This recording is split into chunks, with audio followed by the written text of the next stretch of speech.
Hi, my friend, and welcome to the Good Girl Syndrome Show. Today, I have a very cool episode for you, which is we have the beautiful Rachel who asked me a question around her. She has a paradox going on inside of her. She both really deeply wants to be seen. She feels unseen in her life. And at the same time, she realizes the reason why people don't see her is because she hides, because she consciously, unconsciously believes she's unlovable. So if you can relate to that to at least to some degree, or if you are just interested in the topic, keep on watching because I think this episode will really help you. So if you're interested, stick around. If you do not know me, my name is Julie Vander Meulen. I used to be a researcher, then I became an editor in digital marketing, let's put it this way. And now I am an empowerment coach for high achieving women. And I have developed a concept called Good Girl Syndrome. I did not invent the term. The term was invented by a psychologist a few years ago, but I created a whole theory around it and a coaching framework and some tools that I abundantly share in this show. So if you are interested in anything to do with you thinking you might be a good girl in some ways, people pleasing, putting others first, hiding, not seeing your own worth, anything that relates to any of that, subscribe to my channel because everything that I do is about that. This is the Good Girl Syndrome Show, as you heard. Everything that I post has to do with either women asking me their questions around their patterns or me sharing about mine and how I got over them or am still getting over them. So if you're interested in that, subscribe to the channel. Go check all the resources in the description box because I have a ton of things for free. I also have some paid things, but for free, I have a Good Girl Syndrome quiz for you to discover if you might be a good girl. It's for free. Go check the description box below. Sorry, I just ate some fruit and I think some of it is still stuck in my throat. And other things for free are, of course, this show that you can watch here or on Spotify, or if it's easier for you. And I also have a newsletter that comes out every Sunday. It's free as well, where I use the same theme that we've talked about in the Good Girl Syndrome Show, and I unpack it for you to do a sort of introspective exercise. So here in the show, you're a bit passive. You're listening to me and you're seeing what resonates. If you want to go one step further, you can subscribe to the newsletter, link below, and every single week you will have practical exercises for you to integrate those things inside your own life. So if there's any change you want to make, the reflections will help you do that. So if you're interested, go check that out. And if you're interested, I also have things that are paid. One is, of course, you can hire me as your coach if you're interested in that. Also link below. I am searching for my ideal clients until the end of June. So 30th of June, I think it is 30th of June. So if you're watching this now, you have a month. If you don't have the budget or don't want any sort of coaching, I also have some paid quizzes. So I have the free quiz where you can understand if you have good girl syndrome or not and a few first steps. It's very helpful already. Then the other quizzes are about what specific patterns you have, what type of good girl you are, what type of archetype and what that means, what are the next steps for you to work on so that you can already work on yourself with an assessment that is individual. It's precisely for you so that you know how to handle those symptoms by yourself if that's what you want. I think I said it all. I think let's start. So I'm going to read what Rachel told me here, and then I'm going to do this, like a coaching mentoring session. So here we go. Rachel says, I've been thinking a lot about why I constantly feel unseen. And I think part of the problem might be actually me. People generally, I want to say, first of all, this is really cool. This is very cool. I'll tell you why. Let me write it down actually so I don't forget. People generally like me. I have friends, I'm respected at work, I'm not someone who gets excluded, but I often feel like people don't really know me. And if I'm honest, I think I help create that. I downplay things a lot. If I'm proud of something, I make a joke. If I have a strong opinion, I soften it. If I feel emotional, I hide it. If someone interrupts me, I let them. I constantly adapt depending on who I'm with. Sometimes I leave conversations feeling weirdly sad because I realize I wasn't really there. But if I imagine being fully myself, I immediately feel uncomfortable, like I'd be too much, too intense, too arrogant, too emotional. How do I stop doing this? Is Rachel's question. Wow, many things I want to say, my friend. Rachel, thank you for being so honest and vulnerable with us. I think many of us can relate to at least a big chunk of what you described, right? I'm gonna raise my hand. You're not here, but if you want to raise your hand with me, who else here, right? Who here watching this right now has ever felt like they were too much or too intense, right? Or not enough or any sort of thing. And so you want to hide and you don't want to show the full version of yourself because you think it won't be accepted, it won't be understood, it won't be seen for, the beautiful, imperfect thing or being that you are, right? All these different things. I think it's something that is very, very relatable and also very, very painful. Just because many people have that sensation doesn't mean it's any less painful. So thank you so much for doing that, for sharing that with us. But also, I love how you framed this. I mean, I think pretty much any woman in my audience who writes to me, not everyone, but most women who write to me with their questions, there's a link for that as well, by the way. So if you have your own questions that you want to ask me and you want me to unpack the situation you have in the show, go check the description box. There's a Google form where you can put in all the information of what is going on with you. And I will make sure to pick your question in the next few weeks. Most women who come to me come with the understanding that if something is happening to them, while the big chunk of it might not be their fault, there's to some extent, there's something they're doing or allowing that is making them be in the situation, right? So in other words, they're taking ownership for what is happening to them, which makes a lot of sense that this is the crowd that I would be attracting, because that's 100% what I believe. And I believe that not just because I think, one, it's true, that we have ownership over what happens to us, but second of all, why I really, really believe in it, and I want you to believe in it too, is because it's not because I want you to take the blame for things that are not your responsibility. Not at all. Not at all. What I want with it is that if you are the owner, you are in ownership of your own life and the things that are holding you back or the things that are hurting you, so you are allowing them when you shouldn't be, right? Because it's hurting you. Then what that means is you put back the control into your own hands, right? The control is back with you. Instead of feeling like a victim, which you might be a victim. I'm not saying you are not a victim in some ways, but if you are in the position of a victim and things are happening to you, what the sensation you have, while it's legitimate in many ways, is you feel hopeless and helpless. And that's a terrible situation to be in, because what you will do is you will drown. You will drown in the sensation of discouragement and depression and all of these different things, which is not a place. I have been there many, many times. I am not judging you if that's where you are, but if your desire is to get out of there, then only you can do that.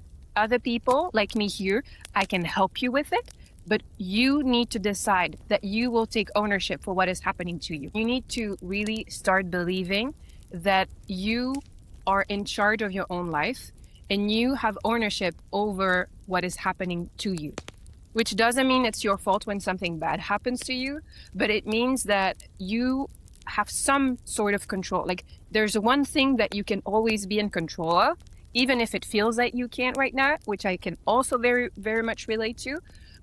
But you are in control of you. You can be in control of yourself. Perhaps you will need to learn that. Perhaps today you're not at that stage yet. But for me right now in my life, and it used to be really not the case, I feel like I'm in control of myself probably like 98% of the time. There's 2% where I act out in my own mind mainly, but most of the time nowadays, I feel very much in control of myself, right? Doesn't mean that I'm doing everything perfectly. Doesn't mean that I think everything I do is, but I still, for the most part, my mind is my own. My decisions are my own. My thoughts are my own. When something happens to me, I see it as, if it doesn't suit me, how am I contributing to this? And I think, Rachel, this is how you framed your whole thing, which I think is phenomenal, because it's the beginning of an amazing life, right? It's the first stepping stone to an amazing life, is taking ownership of what is going on. And then second of all, you are also I would say you're doing two more things. One, you're asking for help, which many of us, I'm including myself in it, recovering good girls, we used to not be so great at it. I'm putting it in the past, but we tend to not be so great at asking for help. And also, you are also taking charge of your own healing. Like, you want something different. your question is, how do I stop doing this? You're not saying, why do I feel like this? You're not trying to understand it. You're like, I want out of this thing. Like, I am done with this pattern. I understand that it is me, right? You said, I think I helped create it. And then you said something else, somewhere else. You said something that here you said, I think part of the problem might actually be me, right? So you're really taking the ownership, and you're like, okay, so if it's my issue and I helped create it, how do I stop doing that? Which I absolutely love. So you're on a really, really good path. Really, really good path. So I wrote a few things down that I wanted to say to you, that I would say to you in a coaching session, basically. So I think you're experiencing a great paradox. I think that's how I framed it in the beginning of my intro. The great paradox is your deepest desire seems to be, or at least one of the deepest desires that you've shared with me here, is you so want to be seen. Like, not seen like this, but seen, like your being. You want people to know who you really are and to love you for who you really are. Because only when we are fully seen do we feel fully loved. And like, that's also the only way for other people to truly love us. Otherwise, it's not that they don't love what they see, but if what they see is not who we really are, then who do they love? And your mind is smart. So it creates a survival mechanism to make sure that you don't get hurt, but at the same time, it's aware of that. Our minds are always aware that, like, if you like the facade of who I am aware, right? On some level, I am aware that it's not me that you love the facade, right? And so that I'm laughing, but it's a deeply painful type of sensation, because then people can adore you, and, you can have thousands or millions of people who really, really adore you, but it's actually not you that they adore, and they're unaware of it, but you deeply, deeply know that. So you can be adored and feel so very much unloved. It's like worse than not receiving love. It's like being loved for not being you, right? Which I used to do all the time. It's a terrible, terrible sensation. So on the one hand, you want to be seen, right? And on the other hand, your coping mechanism is to hide, right? So you want to be seen deeply, but how you make sure that you are not unloved, right, is you hide. You disappear from who you really are. You were even telling me at some point, how did you say that? Yeah. Sometimes I leave conversations feeling weirdly sad because I realize I wasn't really there. So it's like, it sounds like, you were there, right? Your body was there. So I don't know exactly, in a coaching session, I would go deeper into that. Perhaps you can do that for yourself, my friend. What do you really mean by that metaphor? You weren't really there. Does that mean you weren't really showing how you felt? Or does that mean that you also check out? Because that could be also the case, that you are there's such a disconnect between who you really are and what you really like, let's put it this way, and what you really believe, and the people who surround you, that perhaps you feel so out of place that none of you is actually really there. It's just, again, a facade, as if you were a robot or whatever, like a beautiful doll, right? Who, I switch a button and you will say all the right things, but inside yourself, it's just a representation of you. You are not in the room. You are in a different room. You should be in a different room, because this is not where you want to be. I don't know what level of that, you're in, but I think it's worth asking yourself the question. And I'd be interested to know, if you feel like reaching out again, I'd be interested to know what happens. So on the one hand, then, I've already touched on this a little bit. The issue with this paradox is you want something. The way you cope is by doing the opposite of the thing. And the thing that is in the middle, why you're doing all of that, is because, I'm going to be a bit blunt, but you don't think you're worthy of love. You probably think you are, I don't know why, I'm not saying it's legitimate in the sense of, like, I'm not saying that you are unlovable, right? That the feeling and the sensation, everything is legitimate, but in a sense that, like, no one to me is unlovable, right? No one to me is unlovable. I may not like the traits, I may not like the behavior, right? But there's something that I can love about anyone who's in front of me, even when they act out, right? Which is not what you're doing. You seem extremely likable from what you described. And so if you don't think you are worthy of love, then showing who you really are is exposing yourself to the risk of not being loved. And if you are convinced that you are unlovable, why would you show it to the world? because you then your expectation is you would be rejected, right? You will be rejected because you think you are unlovable. So that's what's the meta thing that is inside your mind. That's the default thing that you think is going to happen. And so at the same time, you want to be seen, because if you are truly seen, then, your mind, your smart little mind there who created this whole strategy knows that I can only feel loved. I can only be and feel loved if I am truly, truly seen, right? But if I'm truly, truly seen and I really don't like what is inside, I know that I won't be loved because I'm unlovable. So you put yourself in quite the interesting little scenario here, right? Very, very difficult to go through. And so that's one thing. The second thing that I want to offer you is, I don't know if you've heard of this book called The 5 Love Languages. I really, really love this book. It's changed many things for me and for my loved ones, both in terms of how I love them and understand them, but also how they can love me better, right? The beautiful exchange that it creates. Basically, it says that we all have 5 love languages, right? You've probably heard of that. So if I remember them, number 1, I will say them in the order that I remember. There's acts of service. So you doing something for someone else. There's words of affirmation. So speaking like in the words, saying beautiful things. You're so beautiful. You're so kind, right? Saying it out loud. There's quality time. So me and you right now, we're having a bit of quality time. We have words of affirmation as well, right? Because I'm saying all sorts of things to you. It's an act of service in some way as well, right? Because I'm giving of myself to you right now. I'm helping you with something. So it fills all of those 3 love languages for me right now. Probably for you too. Then we have touch that I can't do right now. I can try, right? But I can't really do that right now. But for some people, myself included, it's very important to feel other people. So if you ever near me, you will see that I will often squeeze you or just hold you or hug you, because touch is very, very important to me. So that's the 4th one. And the 5th one, I'm forgetting it right now. Acts of service, gifts. Probably because it's the least important on my list, but perhaps it's very important to you. So the act of receiving something, giving something and receiving something, and putting, a beautiful intention behind that can mean a lot to us. Why I'm bringing this up is because in this theory, I heard one time an interpretation of that said that usually when your deepest desire for something, the love language that's the most important to you, is also a way for you to understand where your deepest wound is and what your coping mechanism will be. And so what she was saying with that was, her name is Rachel Hollis, I think, if I'm not Rachel Hollis.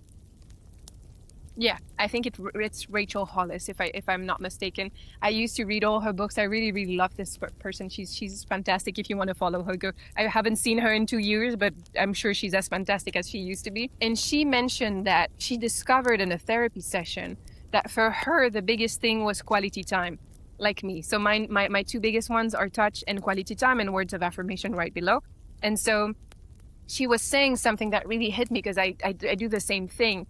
She said, my deepest need is to spend quality time with people. And yet when I'm in a destructive mood, so if I'm depressed or anxious or whatever, what I want to do is I want to be on my own. And I have this urge to shut everyone out and be in my own room and not get out of there.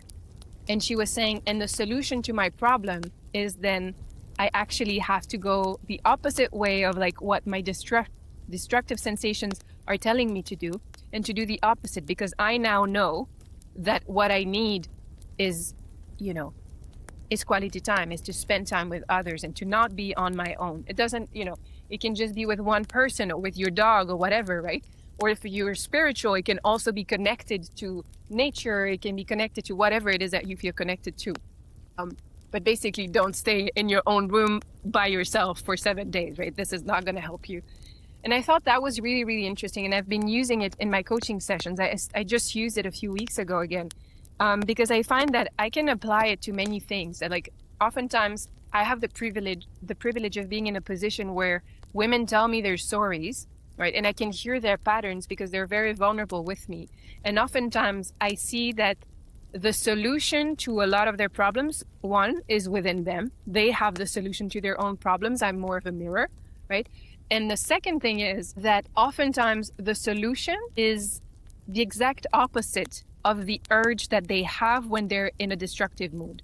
So if my urge is, I need quality time and I need touch and I need words of affirmation, then what that means for me is the best way, if I'm not feeling great and, I'm feeling hopeless right now and I don't know what to do, what I should not do, what I should not do for me and my love languages is I should not stay on my own in my room, talking to no one, right? And having no physical contact with anyone, which is exactly what I tend to do. It's exactly what I've tended to do my whole life, right? So if you're anything like me, you will understand. But see if this resonates with you, Rachel or anyone else there. Like, is that possibly true? Because here I'm thinking, it reminds me of this, my friend, that like you are sabotaging, right? You're sabotaging and you are kind of resisting love, like the love that you so crave of being seen, right? You are resisting it and you are giving yourself the opposite of what you truly desire because you are scared. I'm not blaming you, but you are scared of being unlovable. And so I think the solution to that, I have more things to tell you, but I think the solution to it is, it's going to sound counterintuitive, but it will be courage. If you want to get out of this, my friend, you will have to have the courage to actually, a few things. Either, if you're bold, you can start by trying to, do some sort of, how can I say it, like reconnect with self-love, which is a big, big journey. I don't know if you're going to therapy. I don't know if you're being coached. I don't know. If you do your own personal development, I don't know what you do, but that's one thing. It's like reconnect to like release this notion that you are lovable, find out where this is coming from so you can let that go and recreate a new story for yourself where you can see that you are lovable. I'm not asking you for you to be your own number one fan.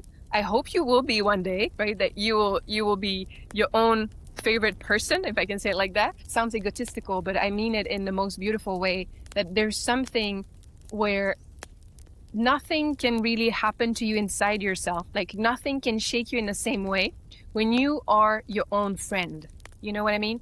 Like it's as if, Rachel, now you're my best friend. People could tell me the worst things about you. I know you. You know what I mean? Like I know you and I love you how you are. And so I am not going to be destabilized by what other people are saying because I really know you and I know what you're capable of and I know how great you are, right? This type of thing. And so that's the type of self-love that I mean. And so if you can stand, strong in who you really are, then it's easier for you to be seen as you are, right? That's one path. Usually that's not the path that we take. So you could do that. But at the same time, I think another type of courage would be to say, I don't know if I'm lovable, right? I can't, Julie said I am, right? Other people said I am, but I still don't feel that way. I don't think you have to feel lovable to be able to try to be seen as who you are. And also, who you are is many different things at many different times, right? There's so many versions of you. And so I would simply say, try to practice, like have the courage of being seen in moments when you want to, withdraw, like you were doing in this example that you showed me. So say we're in a conversation right now. You don't know me too well. I don't know how many videos of mine you've seen or how many posts of mine you've seen, but probably you trust me enough so that because you wrote this to me. Imagine now we are in front of one another and I tell you something about a belief of mine that is very strong, but you don't believe in that. I have very traditional values around that I inherited from my Greek background of, thinking of the collective, of a family. And so I often think of my needs and my family's needs in a way that doesn't always resonate with where I grew up in Belgium. Sometimes it does, but with many people it doesn't, because it's more, as a culture, I find it at least to be a little more individualistic. There's nothing wrong with that. It's just different from how I was brought up from my Greek heritage. And so you could, for example, think that I'm making the mistake of my life by taking care of my grandma and living here in a little room with her half the year, right, and taking care of her. You might think that this is the dumbest thing that anyone could do, and you're entitled to your position, right? And I could still firmly believe in my own thing, right? And it doesn't have to shake me, and it doesn't have to shake you. And so if we have an opposite opinion, you could still say that. You could say, Judy, like, I really love you and I really admire you.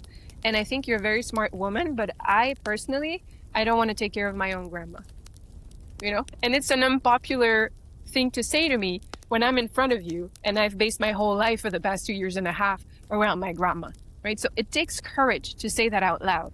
It takes trust in the person in front of you, here it would be me, to be able to say, to voice an unpopular opinion, right? Unpopular in the sense of like something that the other person does not believe. Because what could happen is backlash. I could be like, what? You know, like, how dare you? Like, you know, I could go, I will not, because it's not my vibe, but you never know, right? You expose yourself to risk, you expose yourself to rejection, and you expose yourself to me saying a version of, you're not at all who I thought you were, right? You and I, our values do not align. Like, you and me, we can't be friends anymore, right? A version of that. And I think that's what we're terrified of. That then if we disagree on something and I decide that, you know what, like to me, this means like we're over. I don't want you in my life anymore, right? Imagine this scenario. It would never happen. But if it did, right? If it did happen, then you would internalize that as you are not lovable, right? You did something wrong and you are unlovable and now you lost me as a friend, right? When I could feel the same way, like if we reverse it in how I feel nowadays, I would be really sad if the tables were turned and you were doing that to me and you were behaving in this way. I would be very sad. I would probably be shocked, but I would also be angry. Notice that's the one emotion most of us women, and specifically good girls, recovering good girls, we don't get in touch with too much, is I would actually be really angry. I would angry at your behavior. I would be angry that like your love for me is conditional on whether I believe in the same things as you, and that you're portraying me as a bad person because I don't have the same values as you, right? There would be some anger inside of me, which is some sort of self-respect and some form of self-love as well. And so from that perspective, it would shake me for our relationship. It might temporarily give me a little bit of a, am I such a bad person that I have this belief? And, you know, perhaps I should have said it differently. I will still question some of the ways that I said that. If I feel like I've crossed a boundary for you or I crossed a limit, I would actually tell you, right? I would apologize for it. I would for sure do that. But I would also feel like, you know what? Like, I don't deserve to be treated this way. I don't deserve to be around someone who doesn't want to be around me. I don't deserve, you know, like all of these things. I would feel like, you know, actually, now I don't like what you just did, right? And I'm not questioning whether I'm lovable or not. It's not even a question. I know I'm lovable. I know this has nothing to do with me. And how I will get out of there, of the, you know, rambling, the monologue inside my mind of like what's going on and so on, I'll be like, this behavior that she had says more about her than it does about me. The specific behavior, this rash behavior, says more about her than it does about me. And it makes me pause for me to think, do I want to be friends with her? You see what I mean? It's a completely different way of relating to others, where again, if we go back to the beginning, it goes back to you having power. Like you take back your own power. You have control over what is going on in your life, but also what is going on inside of you, the meaning that you give to things, how you interpret situations. And you don't have to interpret things as proof that you are unlovable, which is what you're currently doing. You currently have a bias towards finding everything in your environment, you know, and perceiving it as a proof that you are not lovable because you think you are not lovable. So I think all this to say, it will require some courage for you to stand strong when you believe something, when you want to say something that you know other people won't like, and to see how people react. And the reaction will tell you two things. It will tell you, first, it will help you just express yourself, which is very important, and show yourself, which is what you want. You want to be seen. So that's the first thing. The second thing is, depending on how people react, you will have, I would say, two big reactions possible. Either people will be okay with it, you know, they'll be like, oh, cool, she has different opinions, right? Doesn't matter. Or perhaps they even respect you more because now you have strong opinions. And if they don't react in the way that you would like, well, that tells you something about who you're hanging out with, you know, perhaps they really don't have the same values as you. And then, that's an issue for them, but also if you're honest for yourself. And if you're not always, if you were not always trying to be lovable and so focused on that, then you would have noticed this, which you probably already do, but you would notice this and you would do something about it, because you would be thinking of you. You would be like, okay, so if this is not about me being loved or not, and so I need to, adapt so that they love me, do I actually like them? You then can ask yourself better questions. Do I actually like the people that I'm hanging around, right? And so the question is not, we don't get along, so that means I'm unlovable, and because of this, I will never have friends and I will always be unseen. No. I have my opinions and I have my way of seeing the world, and there are other people like me. There's no one who's identical to me, but there are other people like me who feel the same way as I do, who can connect with me on a deep level. And perhaps this is not my person, right? And so because I am lovable, because I will choose, even if I cannot see it right now, because I will choose that I am lovable, I deserve more than people who I need to, for them to actually love me, I need to not be me. I need to not express myself. Like, that is not love, right? That is not love from them to you. And that is not love from you to you. I hope you see that, my friend. I hope that this makes sense.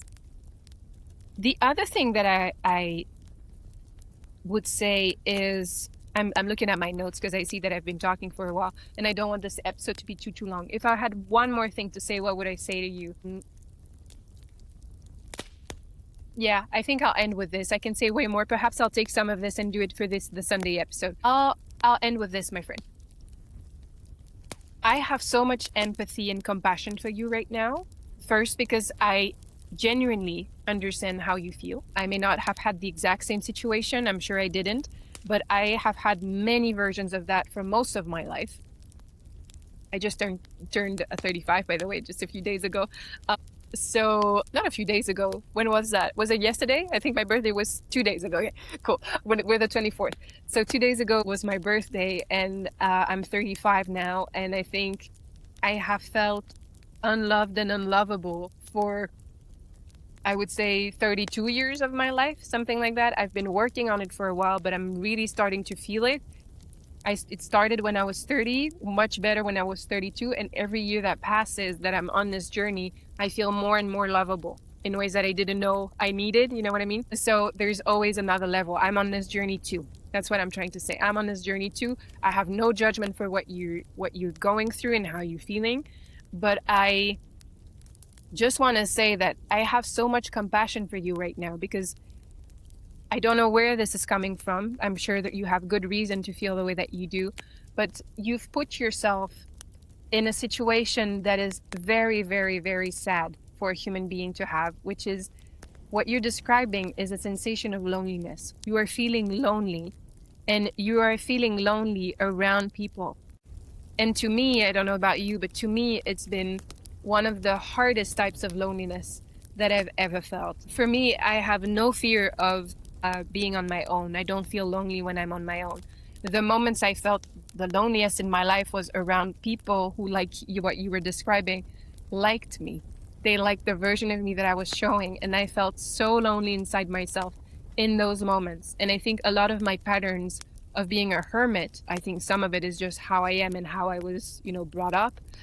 But some of it has also to do with the fact that I feel safer with myself than I do when I'm around others, especially if it's like bigger groups and stuff like that. And I think having to live life this way, where because you feel so unlovable, you cannot be by yourself, right? With your own self, because that's not safe. It doesn't feel good to be with yourself because you don't like yourself. And then being out with other people, and for a second there you forget, but then anytime that something happens, you feel like you're betraying your own soul every single time. It's a horrible feeling to go through. And I have compassion for you. And at the same time, I also hope that you choose to do something else, because I think this path, you've not mentioned it, but to me, I think when I look at this path, like someone who has those types of mechanisms and lives her life this way, feels extremely lonely and will probably face some version of depression. It's very discouraging to go through the world as someone you don't like and someone no one really knows, you know, as a sort of imposter, but not an imposter as like you don't have the skills, but you are not who you say you are. And especially when we're good girls, when everyone else likes you or loves you and they actually don't love you because they don't know you, and you can't even say that to people. To me, it's not a nice way to live. Let me put it this way.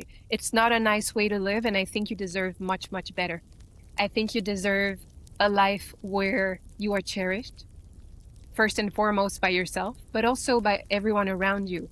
And by saying everyone around you, I don't mean the whole world. I mean a few close people you have consciously chosen and who adore you for who you really are, with all the imperfections and all the things. People who adore you as you are. And that's what I wish for you. And the only way for you to do that, my friend, is to have the courage to work on the self-love thing that we said. Find the path that is right for you, but start that journey. There's so much stuff on self-love. My channel is all about that. Good Girl Syndrome is all about loving yourself and discovering your needs and discovering your desires and, you know, going for it, like going for what you really want, even though the world might not resonate with what you want to do. On this channel, we don't care. I don't care about what other people think. I just care about what you want. What do you need? Who are you? Like, who do you want to be? Like, that's what I care about. So on this channel, you will find many, many resources that I think could really help you. Told you about the Sunday Sanctuary newsletter. Subscribe to that if you haven't already, Rachel, or anyone else watching this. But in the world, my friend, besides my little universe, there's a whole world of people who talk about self-love on Instagram, on YouTube, everywhere, books, there's anything you could possibly need. So start that journey. And second courage I would love for you to find inside yourself is reveal yourself. You don't have to do it all at once, but next time you disagree with someone, say it out loud. Even if afterwards you're like, I don't think anyone heard me. Because, you know, I was so meek, like I could not express my thoughts. I don't care. Like, that's a win, you know, that's a win. Or if you just nod and you're like, like, I don't believe, it's enough, right? But just take the step of like being courageous and saying when you disagree with things, saying what you really think, and showing yourself a little more every single day, like a beautiful flower that opens. I think you could be and do the same thing. I'm going to leave you with this. I hope this was really helpful. I hope this resonated with you. And I hope that this starts your journey to self-love and to taking back control over your own life and starting to believe that you are worthy of love. That's what I really deeply desire. Thank you so, so much for watching. And I will see you on Sunday for the episode where I tell you a little bit about me and my own relationship to self-love and to how I've stopped shrinking and making myself small, and how I'm still doing it because I'm still in the process and walking alongside you. So if you're interested in that, check the next video, which will be all about this, but for me. Sending you tons of love, and I will see you next time. Bye, my friend.